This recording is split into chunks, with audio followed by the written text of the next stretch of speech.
వీటెన్ news కి స్వాగతం. రాజన్న సిరిసిల్ల జిల్లా ఎస్పీ అఖిల్ మహాజన్ ఆధ్వర్యంలోని నిర్వహించిన కాకి కిడ్స్ కార్యక్రమంలోని ప్రభుత్వ విప్ ఆది శ్రీనివాస్ పాల్గొన్నారు. ప్రభుత్వ విప్ కామెంట్స్. కాకి కిడ్స్ పేరు మీద అవగాహన సదస్సు నిర్వహించడం అభినందనీయమన్నారు. గ్రామీణ ప్రాంతాలలో కాకి డ్రెస్ పట్ల ఎంతో గౌరవం ఉంది. ప్రస్తుతం సమాజంలో జరగబోతున్న మొదలుపై అవగాహన సదస్సు నిర్వహించడం అభినందనీయమన్నారు. పేదలకు మెడికల్ క్యాంపుల ద్వారా వైద్య ఆరోగ్య అనేక అవగాహన కల్పించారు. జిల్లా పోలీస్ శాఖ ఆధ్వర్యంలో నిఘా నేత్రాల ఏర్పాటు చేసి దానివల్ల సమాజంలో జరుగుతున్న నేరాల నియంత్రణకు కృషి చేస్తున్నారు. రాజన్న ఆలయంలో మొన్న ఒక పాపను ఎత్తుకుపోతే జిల్లా పోలీస్ వారు ఆ పాపను కనిపెట్టి మంచి పేరు తెచ్చుకున్నారు. డ్రైవింగ్ లైసెన్స్ లేని వారికి ప్రత్యేక శిక్షణ ఇచ్చి నూతన లైసెన్సులు జారీ చేశారు. ప్రజలు వీడియో కాల్స్ కు దూరంగా ఉండాలి. మనందరం వ్యక్తిగత గోప్యత పాటించాలి. మంచిని స్వీకరించి చెడును విడిచిపెట్టాలి. విద్యార్థులు ఇక్కడ పోలీసులు చెప్పేది విని మేము ఈ గ్రామంలో 10 మందికి చెప్పి పలువురికి అవగాహన కల్పించాలని, మంచిగా చదివి తల్లిదండ్రులకు గొప్ప పేరు తీసుకురావాలి. విద్యార్థుల జీవితంలో 10వ తరగతి పరీక్షలు మొదటి అడుగు. మార్చిలో నిర్వహించే 10వ తరగతి పరీక్షలో ఉత్తమ ఫలితాలు సాధించాలి. పోలీస్ శాఖ ప్రభుత్వంలో కీలక పాత్ర పోషిస్తుంది. విషయాల మీద ట్రైన్ అయినటువంటి ప్రతి పోలీస్ స్టేషన్ ఒక కానిస్టేబుల్ వచ్చి మీ కన్సల్ట్ స్కూల్స్లో వచ్చేసి స్కూల్స్ ఒకరోజు విలేజ్ చాలా ఉపయోగకరమైనది. మీరు వింటారో అది మీ పేరెంట్స్కు ప్రతి ఒక్కరికి ఏంటంటే ఈ గురించి చాలా మందికి తెలియదు. పేరెంట్స్ కూడా అందరూ ఎడ్యుకేటెడ్ ఉండాల్సిన అవసరం లేదు కదా. మీరు మీ పేరెంట్స్కు ఈ అవేర్నెస్ ఓటీపీ షేర్ చేయొద్దని చెప్పి సిబిఐ ఆఫీసర్ అని చెప్పేసి ఫేక్ కాల్స్, తర్వాత ఇక్కడ ఎయిర్పోర్ట్లో లేదంటే బాంబే షిప్ యార్డ్లో మీ యొక్క అంటే ఓ 2-3 మంత్స్లో మొత్తం కంప్లీట్ చేయాలనే ఉద్దేశంతో ఈ అవేర్నెస్ ప్రోగ్రామ్ గురించి చెప్పడానికి ప్రిపేర్ చేశాము. వీళ్ళు ప్రతి పోలీస్ స్టేషన్లో 3 రోజులు స్కూల్స్, 1 రోజు విలేజ్ల్లో ఈ అవేర్నెస్ ప్రోగ్రామ్ కండక్ట్ చేస్తారు. ఈ అవేర్నెస్ ప్రోగ్రామ్ మీరు విని అందరు క్లాప్స్ కొట్టండి.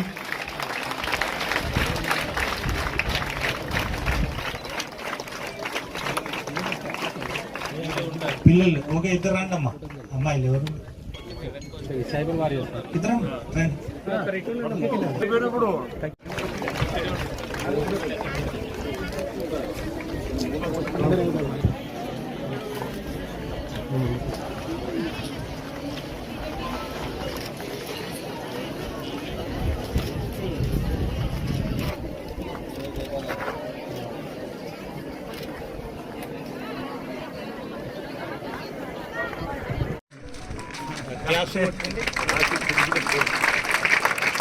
అందరు క్లాప్స్ కొట్టండి.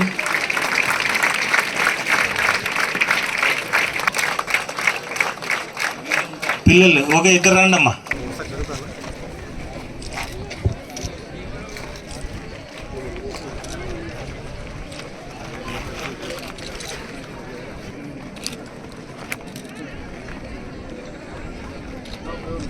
Thank you sir.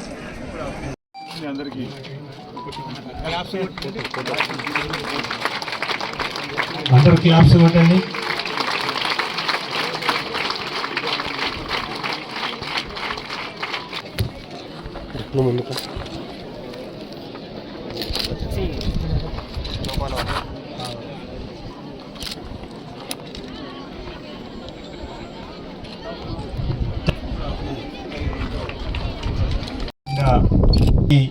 ఈ పేరే కాకి కిడ్స్ అనేది పెట్టిరు అంటే కాకి డ్రెస్కున్న పవర్ మీరందరికీ కూడా తెలుసు. నేను అనేక సందర్భాలు చెప్తా. చిన్నప్పుడు పిల్లలు మారాం చేస్తే పోలీసు వస్తే అని చెప్పంటే ఆగేటువంటి సందర్భం. అంటే కాకి డ్రెస్కున్నంత పవరు, ఆ కాకి డ్రెస్కున్నంత పవర్ మనం చిన్నప్పటి నుంచే గౌరవం కావచ్చు, భయం కావచ్చు, బిడియం కావచ్చు, ఏదేమైనప్పుడు కూడా గ్రామీణ ప్రాంతాల్లో ఒక్క కాకి డ్రెస్ వేసుకున్న హోంగార్డ్ ఉన్నా అక్కడ సభ సజావుగా జరగడానికి అవకాశం ఉన్నటువంటి సందర్భం, ఉన్నటువంటి పరిస్థితి మనం పోలీస్కి ఇచ్చే గౌరవం మన చట్టంలో రాసుకున్నటువంటి సందర్భం మనం అందరం కూడా గమనిస్తున్న సందర్భంలో మరి ఇక్కడ పోలీస్ శాఖ వారు ఈ పేరే కాకి కిడ్స్ అని మీ ద్వారా జరగబోతున్న మోసాలను ఏ విధంగా అరికట్టాలి, వాటిని ఏ విధంగా సమాజంలో ఉన్నటువంటి వారికి తెలియజెప్పాలి, ప్రధానంగా మన ఇంట్లో ఉన్నటువంటి తల్లిదండ్రులకు కూడా చెబుతూ సమాజ హితం కొరకు సమాజంలో పెరిగిపోతున్నటువంటి నేరాలను ఘోరాలను అరికట్టడంలోనూ మరి పోలీస్ శాఖకు సంబంధించి ప్రతి పోలీస్ స్టేషన్ నుంచి కూడా ఒకరొకరికి ఈ అంశంలో ట్రైనింగ్ ఇచ్చి ఈ జిల్లాలో ఉన్న మెడికల్ కాలేజ్ కానీ, అగ్రికల్చర్ కాలేజ్ కానీ, జూనియర్ కాలేజీలు కానీ, డిగ్రీ కాలేజీలలో కూడా అవేర్నెస్ క్యాంపుగా వచ్చి ఇటీవలనే గ్రామాల్లో కూడా పోలీస్ శాఖ వారు గ్రామ సభలు ఏర్పాటు చేస్తూ ఎప్పటికప్పుడు చైతన్యపరిచే విధంగా అంటే సామాజిక రుగ్మతలు రూపుమాపడంలోనూ, సాంఘిక దురాచారం రూపుమాపడంలోనూ, బాల్యవివాహాలు అరికట్టడంలోనూ కేవలం శాంతి భద్రతలకు సంబంధించినటువంటి పరిరక్షణ కాకుండా ఆ అంశం ఒకటి చూస్తూనే ఇతరత్ర కూడా పోలీస్ శాఖ ప్రజలకు చేరువ కావడానికి ఫ్రెండ్లీ పోలీస్ అనేటువంటి నినాదంతో ముందుకు పోతూ ఒకప్పుడు పోలీస్ స్టేషన్ రావాలంటే భయపడే రోజులు ఆనాడు నక్సలిజం ఉన్నటువంటి సందర్భంలో, ఎందుకంటే అటు పోతే పోలీస్ ఇన్ఫార్మర్ అని, లేదు ఇటు పోతే నక్సల్కి సంబంధించిన ఇబ్బందులు అని చెప్పని పోలీసులు దూరంగా ఉన్నటువంటి రోజుల నుంచి ఈరోజు పోలీసులే నేరుగా ప్రజల దగ్గరికి వెళ్ళి మేము సేవ చేయడానికి ప్రభుత్వ పక్షాలు ఉన్నాం, శాంతి భద్రతలు కాపాడడం కాకుండా ఇంక ఇతరత్ర సమస్యలు అని చెప్పని అనేక కార్యక్రమాలు చేస్తున్నారు. అనేక అవగాహన సదస్సుతో పాటు ఇంతకుముందు అన్నట్టుగా సామాజిక రూపుమాపే క్రమంలో ఈరోజు అనేక సేవాభావంలో కూడా ఈరోజు క్రీడాకారులకు సంబంధించినటువంటి ఆటల పోటీలు నిర్వహిస్తూ ప్రజల దగ్గర అయ్యేటువంటి కార్యక్రమం కానీ, పేదలకు వైద్యపరంగా సేవలు అందిస్తూ, ఇంకా ఎవరైతే డ్రైవింగ్ లైసెన్స్ లేని వారికి డ్రైవింగ్ లైసెన్స్ ఇచ్చేటువంటి కార్యక్రమం అంటే సామాజికంలో లేని వారికి అపన్నస్తం అందించేటువంటి కార్యక్రమంలో ఇక్కడ ఉన్నటువంటి రాజన్న పోలీసు మరి చాలా ముందుకు పోతా ఉంది. అందులో ఏమాత్రం అనుమానం లేదు. ఇప్పటికీ అనేక సందర్భాలు కూడా చెప్పడం జరిగింది.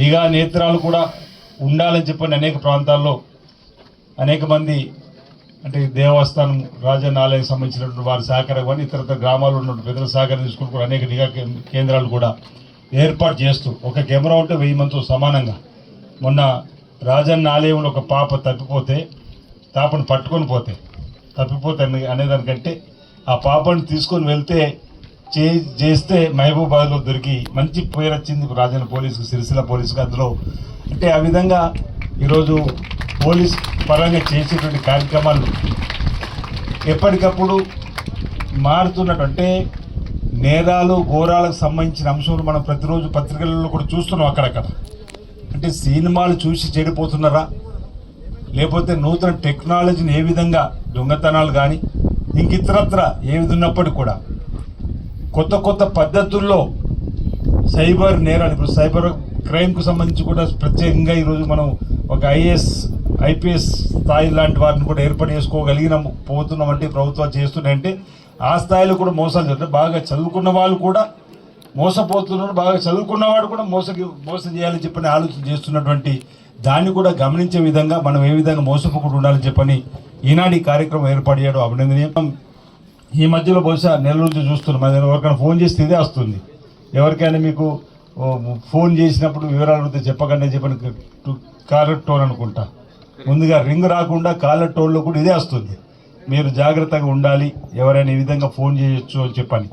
దానికి మీ నెంబర్ ఇవ్వద్దు, ఓటీపీ నెంబర్ కూడా ఇవ్వద్దు, నేను పలానా బ్యాంక్ నుంచి మాట్లాడుతుందని చెప్పి తప్పిపోయి అతను చెప్పేసి ఇమీడియట్లీ ఆ ఖాతాలో ఉన్న డబ్బంతా గుంజేస్తున్నారు. ఓ రిటైర్డ్ ఎంప్లాయీ ఉంటే పాపం ఏదో నిజమే కావచ్చు అని చెప్తే ఆయన దగ్గర ఉన్న 5 లక్షలు 6 లక్షలు బ్యాంకులో ఉన్న డబ్బు కూడా వాళ్ళు గుంజేస్తున్నట్టుగా సందర్భాన్ని కూడా చూస్తున్నట్టు. ఇంతకుముందు డిఎస్పీ గారు ఒక మాట అన్నాడు వీడియో కాల్ సంబంధించి.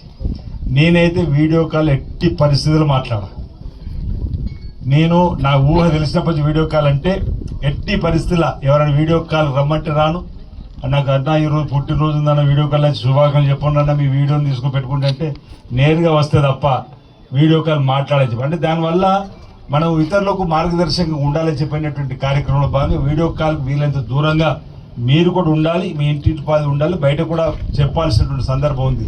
అదొక వ్యసనంగా మారేటువంటి సందర్భంలో అందరూ మంచి వాళ్ళుగా ఉండరు. కాబట్టి వీడియో కాల్ అనే దానికి ఒక జూమ్ మీటింగ్లో పాల్గొంటే మేము అంటే అందరు ఆఫీసర్స్ ఉన్నారు కానీ వీడియో కాల్లో మాట్లాడడం కోసం ప్రయత్నం చేయకుండా ఉంటేనే మంచిది. సైబర్ నేరగాళ్లకు చాలా దూరంగా ఉంటే మంచిది. మన యొక్క గోప్యత అనేది పాటించాలి. మనం చిన్నప్పుడు కూడా చదువుకునేటప్పుడు కూడా చెప్తారు, గోప్యత అనేది కూడా అత్యవసరం. మనకు సంబంధించిన పర్సనల్ అంశాలను కూడా వీళ్ళంత తక్కువగా ఎదుటి వాళ్ళ దగ్గర మాట్లాడే ప్రయత్నం చేస్తూ ఎలాంటి నేరాలకు అవకాశం ఇవ్వకుండా, ఎలాంటి చేయకుండా మీరందరూ కూడా చక్కగా నేర్చుకోవాల్సిన అవసరం ఉందన్నమాట ఈ సందర్భంగా. ఎందుకంటే ఈ వయసులోనే మంచిది చెడేది అని తెలుసుకుంటే భవిష్యత్తులో కూడా మరి బాగుంటుంది, సమాజం కూడా అభివృద్ధి పథంలో పోవడానికి బాగుంటుంది. కాబట్టి మంచిని స్వీకరించి చెడును వదిలేస్తూ ముందుకు పోయేటువంటి క్రమంలో మీరందరూ కూడా మరి ఇలాంటి క్లాసులలో ఈ పోలీస్ శాఖ ఏర్పాటు చేసిన దానిలో రావడం, ఈ సంబంధించింది మీరు వినడం, ఈ విన్నది నలుగురు చెప్పేటువంటి కార్యక్రమం చేసేటువంటి పరిస్థితిని మరి తీసుకురావడం అనేది చాలా మంచి కార్యక్రమంగా నేను ఈ సందర్భంగా భావిస్తూ, భవిష్యత్తులో కూడా మీరందరూ విద్యార్థులు మీ తల్లిదండ్రులు మీపై పెట్టుకున్న నమ్మకాన్ని మీరు చూస్తున్నారు దట్ చాలా సైబర్ ఒఫెన్సెస్ జరుగుతున్నాయి. చూస్తున్నారా? ఎవరికి తెలియదా? తెలుసు కదా, టీవీలో కూడా ఇప్పుడు వస్తుంది. మీరు ఫోన్ చేస్తే కూడా వస్తుంది కదా, ఎవరైనా మీ అమ్మకి ఫోన్ చేస్తే దట్ ఎవరైనా చెప్తే డిజిటల్ అరెస్ట్ అయ్యారు, నేను సిబిఐ నుండి మాట్లాడుతున్నాను, అట్లా ఎవరైనా చేస్తే. ఎందుకంటే మన స్టేట్లో, మన తెలంగాణలో, లేకపోతే మన రాష్ట్రంలో ఇట్లయినా చాలా ఫ్రాడ్స్ జరుగుతున్నాయి. ఏమవుతుంది అంటే ఒక యూనిఫామ్ వేసుకొని ఒక కానిస్టేబుల్, ఒక ఎస్ఐ మీకు ఫోన్ చేస్తారు, మీ మదర్కి, మీకు ఎవరైనా వీడియో కాల్ దట్ మీ డ్రగ్స్ మీ పార్సల్లో బ్లూ డార్ట్లో మీరు కొరియర్ పంపించారు, దానిలో డ్రగ్స్ దొరికినాయి, మీరు 2-3 లక్షలు ఇస్తే మీకు వదిలేస్తాము, లేకపోతే ఏంటి జైల్లో పంపిస్తాము. వాళ్ళ ఏం లేదు, వాళ్ళు దొంగలు. బట్ వాళ్ళు ఎక్కడి నుండి చేస్తారు? ఎక్కడైనా జార్ఖండ్, బీహార్, లేకపోతే వేరే ఏమైనా రాజస్థాన్, వేరే వేరే రాష్ట్రం నుండి చేస్తారు. వాళ్ళ నంబర్ కూడా ఫేక్ ఉంటుంది, అన్ని ఫేక్ ఉంటుంది. బట్ మన వల్ల చాలా మంది మోసపోతారు. ఇంకొక మన జిల్లాలో ఒక పర్సన్, ఒక డాక్టర్ సిరిసిల్లలో 90 lakhs పోయింది అతనిది. 90 lakhs చిన్న అమౌంటా పెద్ద అమౌంటా? చాలా పెద్ద అమౌంట్. ఎట్లా పోయింది అతను 90 lakhs? అతనికి ఎవరైనా ఫోన్ చేశారు దట్ నేను స్టాక్ మార్కెట్ ఎక్స్పర్ట్, స్టాక్ మార్కెట్లో మీ అమౌంట్ పెట్టిస్తాను, మీ స్టాక్స్ అవి. అతనికి ఒక యాప్ చూపించారు. యాప్లో అతనికి ప్రాఫిట్ వస్తుంది, 90 lakhs పెడితే 2 crores చూపిస్తుంది. బట్ ఎప్పుడైనా అది విడ్రా బటన్ చేస్తే విడ్రా కావట్లేదు. ఇంకా మీరు 10 lakhs ఇస్తే విడ్రా అవుతుంది. అతను ఇంకా అట్లా ప్రతిసారి 2-3 సార్లు 5 lakhs పెట్టారు, డబ్బులు పోయినాయి. ఇప్పుడు మనం ఏం చేస్తున్నామంటే మీ అందరి పిల్లలకి ఇట్లయినా మాటలు చెప్తాం. మీ బాధ్యత ఏంటి? మీకు తమ్ముడు ఉంటారు, అన్నయ్య ఉంటారు కదా, స్కూల్ పోతారు, కాలేజెస్ పోతారు, లేకపోతే ఏమైనా ఎక్కడైనా పని చేస్తారు. మీ అమ్మ ఉంటుంది, నాన్న ఉంటారు, మీ రిలేటివ్ ఉంటారు, తాతయ్య ఉంటారు, మామయ్య ఉంటారు, అమ్మమ్మ ఉంటుంది, అందరు ఉంటారు. మీరేం చేయాలి అంటే ఇదే మనం పోలీస్ వీళ్ళు కానిస్టేబుల్స్ వస్తారు మీ స్కూల్లో, ఇదే పని మీరు మీ అందరు రిలేటివ్స్కి చెప్పాలి. ఇట్లయినా ఫ్రాడ్స్ నడుస్తుంది, ఇట్లయినా ఫ్రాడ్స్ నడిచిన వల్ల మనం డబ్బులు పోతున్నాయి, మనం కొంచెం జాగ్రత్తగా ఉండాలి, మనం ఎవరితో మూసపోకూడదు. ఇట్లయినా మీరు మాట్లాడాలి, మీరు చెప్పాలి. చెప్తారా? ఠీకే. వీళ్ళ ఇప్పుడు ఏం చేస్తారు, మీ స్కూల్స్ విజిట్ చేస్తారు, ఎవ్రీ వీక్లీ 3 schools విజిట్ చేస్తారు. ఆ విజిట్ చేసినప్పుడు మీరు జాగ్రత్తగా వినాలి. జాగ్రత్తగా వింటే మనం ఇది సైబర్ ఫ్రాడ్ మన ఏరియాలో తగ్గించాలి. ఈ సైబర్ ఫ్రాడ్ ఎందుకు జరుగుతుంది? 2 కారణం. ఫస్ట్ ఏంటి, మనం అవేర్నెస్ లేదు, మనకి తెలియదు. సెకండ్ ఏంటి అంటే మన గ్రీడ్ ఉంటుంది. ఉంటుందా లేదా? ఏమైనా సైబర్ ఫ్రాడ్ జరుగుతుంది 90% గ్రీడ్ వల్ల జరుగుతుంది. మనం ఏం చేయాలి, మనం ఇది చైతన్యం చేస్తాము, అవగాహన ఇస్తాము మీకు, మీరు మీ అమ్మ నాన్నకి అందరికీ చెప్పాలి. సో దాట్ మనం మన స్టేట్లో లేకపోతే మన డిస్ట్రిక్ట్లో ఇట్లయినా సైబర్ ఫ్రాడ్స్ తగ్గిపోవచ్చు. ఇంకొక 1930 గురించి ఐడియా ఉందా ఎవరికి? విన్నారా? 1930 అందరికీ తెలియదు అనుకుంటున్నాను. సో ఇప్పుడు మీకు వీళ్ళు వస్తారు, మళ్ళీ మీకు చెప్తారు 1930 ఏంటి. ఇప్పుడు 100 dial ఉంటుంది కదా, 100 dial గురించి తెలుసా? ఓకే. సో 1930 కూడా అట్లయి. బట్ ఎవరికి ఫ్రాడ్ జరిగితే వాళ్ళకి 100 dial కాకుండా మీరు 1930 చేస్తే మీ అకౌంట్ నుండి డబ్బులు పోయినా తొందరగా బ్లాక్ అవుతుంది. ఆ సైబర్ కోసం ఢిల్లీ నుండి మానిటర్ అవుతుంది. T4C, I4C అట్లా ఆర్గనైజేషన్స్ ఉన్నాయి. ఇంకొక సైబర్ చక్షు విన్నారా ఎప్పుడైనా? సైబర్ చక్షు. ఇప్పుడు మీకు ఫోన్ వస్తుంది, మీరు అన్నారు కదా మీ నాన్నకి కూడా వచ్చి ఉండొచ్చు. ఆ దానిలో ఏం చేయాలి, మీరు ఆన్లైన్ అప్లోడ్ చేయాలి ఆ నంబర్ ఏంటి, దాట్ ఈ నంబర్ ఫ్రాడ్ నంబర్. వాళ్ళ డిపార్ట్మెంట్ ఆఫ్ టెలికమ్యూనికేషన్ ఏం చేస్తారు, ఆ నంబర్ బ్లాక్ చేసేస్తారు. సో దట్ వేరే వాళ్ళకి ఎవరికి ఫ్రాడ్ చేయరు. మీతో ఫ్రాడ్ జరిగినా జరగలేదు, జస్ట్ ఫోన్ వచ్చిందా సస్పెక్ట్, అప్పుడు కూడా మనం అది చక్షు వెబ్సైట్లో అప్లోడ్ చేయాలి. ఆ డిపార్ట్మెంట్ ఆఫ్ టెలికమ్యూనికేషన్స్ ఢిల్లీ నుండి మానిటర్ అవుతుంది. ఇట్లయినా మీకు చిన్న చిన్న మాటలు చెప్తారు, మీరు దయచేసి మంచిగా విని మీ పేరెంట్స్కి మీ రిలేటివ్స్కి అందరికీ చెప్పాలి. దాని పేరు మనం ఖాకీ కిడ్స్ పెట్టుకున్నాం. ఖాకీ కిడ్స్ అంటే మీరు అందరు ఇప్పుడు మన పోలీస్ కోసం పని చేస్తారా? ఇంట్రెస్ట్ ఉందా అందరికి? ఎంతమందికి ఇంట్రెస్ట్ లేదు? ఎంతమందికి ఇంట్రెస్ట్ ఉంది? ఓకే, సో అందరు ఇంట్రెస్టెడ్ ఉన్నారు. సో మీరు ఇది ఇంట్రెస్ట్ తీసుకొని ఈ ఖాకీ కిడ్ మీరు 100% మనకి సహకరించాలి, మనం ప్రజలకి హెల్ప్ చేయాలి. మీరు దానికి మనం ముందు ఉన్నారు, ఎందుకంటే పిల్లలకి చెప్తే వాళ్ళ ముందు తీసుకుపోతారు. మీరు ఎంతమందికి చెప్తే అది ఎవరు విన్నారు, మీరు చెప్తే 100% జనాలు వింటారు, మీ అమ్మ నాన్న వింటారు. ఈ ఖాకీ కిడ్స్లో మనం 2 ప్రోగ్రామ్స్ చేస్తాము. ఫస్ట్ ఏంటి, సైబర్ గురించి ఇప్పుడు చెప్పాను. ఇది కాకుండా ఏంటి, ఇప్పుడు మీరు అందరు బస్సులో వచ్చారు, బస్సులో వచ్చినప్పుడు మీరు చాలా ట్రాఫిక్ వైలేషన్స్ చేసి ఉండవచ్చు మీ డ్రైవర్, లేకపోతే వాళ్ళ ముందు ఎవరైనా ట్రాఫిక్ వైలేషన్స్ చేసి ఉండవచ్చు. ఇప్పుడు జనరల్గా ఈవీఎస్ ఉంటుంది, SST ఉంటుంది, సోషల్ సైన్స్ స్టడీస్, లేకపోతే ఎన్వైరన్మెంట్ సైన్స్ ఉంటుంది. దానిలో మీకు నేర్పిస్తారు ఆ రెడ్ లైట్ ఏంటి, గ్రీన్ లైట్ ఏంటి. అది ఈ ట్రాఫిక్ సిగ్నల్స్ కాకుండా కూడా చాలా రూల్స్ ఉంటాయి. సో వీళ్ళ కానిస్టేబుల్స్కి మనం ట్రైనింగ్ ఇప్పించాము. వీళ్ళు ఏం చేస్తారు, అదే కూడా వచ్చి మీకు ఉదయం ½ an hour 1 hour సెషన్లో మీకు మొత్తం నేర్పిస్తారు.